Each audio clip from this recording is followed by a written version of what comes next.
Do you find today's gospel or this week's gospel a little jarring? Do you find it a little shocking? It certainly grabs your attention. This is especially so because this is so unlike Luke. You know, Luke is a very pacific and serene and peaceful evangelist. That's the feel of his gospel. And you kind of feel that that was his personality. That's not the feeling, however, that you get in today's gospel. The first part deals with Jesus' mission of judgment and suffering. And then the second part deals with the breakup of families over Jesus.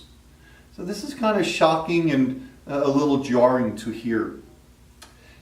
The symbol of fire is used by Jesus in the first part of the gospel.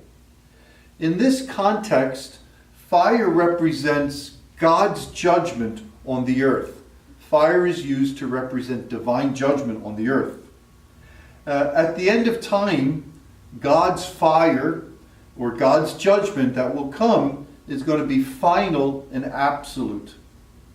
And all will be judged by this fire as either those who decide for Jesus or decide against Jesus. The fire of God's wrath and judgment awaits all who reject Jesus. The symbol of baptism is used by Jesus in the first part of the gospel as well. Now, this isn't baptism the way we understand it.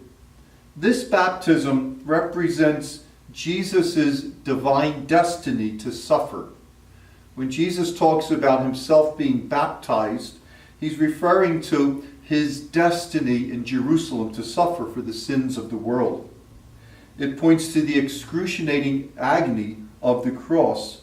And the cross, at times in Luke's gospel, overshadows Jesus' life and is something that he must endure when it finally arrives. The second half of the gospel talks about families and the breakup of families over Jesus. And this is kind of sobering. Within the same family, some will accept Jesus and some will reject him. Jesus predicts that fathers will reject sons and sons will reject fathers over him. And the approach that people take toward Jesus within a family will cause division. And this probably happened in Jesus' life, and this was probably happening while Luke was writing his gospel for his community. So Jesus predicts that his mission of judgment and suffering will cause division within families. Today's gospel, like I said, is very serious and it's very sobering. And it addresses divine judgment and Jesus' atoning death, what he refers to as his baptism. It also addresses conflicts within our families over faith. And not just in our families, but within our friends, within our neighbors, and within relationships that we have in life. Jesus almost guarantees that his followers will experience conflict. Jesus dealt with very important issues and teachings in his life. And people in Jesus' day disagreed with many of Jesus' teachings and with him. Today, people disagree with how those teachings are articulated by the church.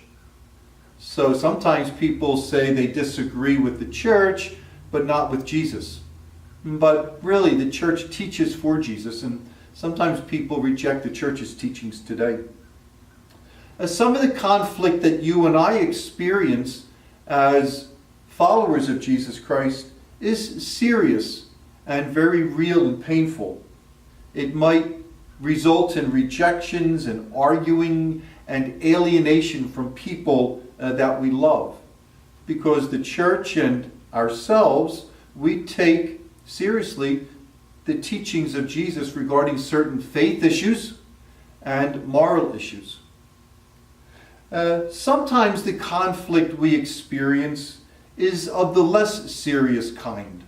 We may not be rejected by people or alienated from people, and we may not be persecuted like some Christians are in the world, but still, this conflict that we experience is still real and undeniable, although it might be a little bit more subtle in our lives. Sometimes this results in a certain tension when we're with certain people, or a certain awkwardness. Again, this might not be outright rejection, but it still is kind of awkward because of our beliefs. So, we Christians should not go looking for conflict, nor should we hide our faith in order to avoid it, nor should we compromise our faith in order to avoid it. So this week, this is what I suggest we all do. If your faith leads to conflict, don't avoid it. So if your faith in Jesus leads to conflict in this life, do not avoid it. And I think if we do that, we'll be living according to the spirit of the teaching of our gospel this week.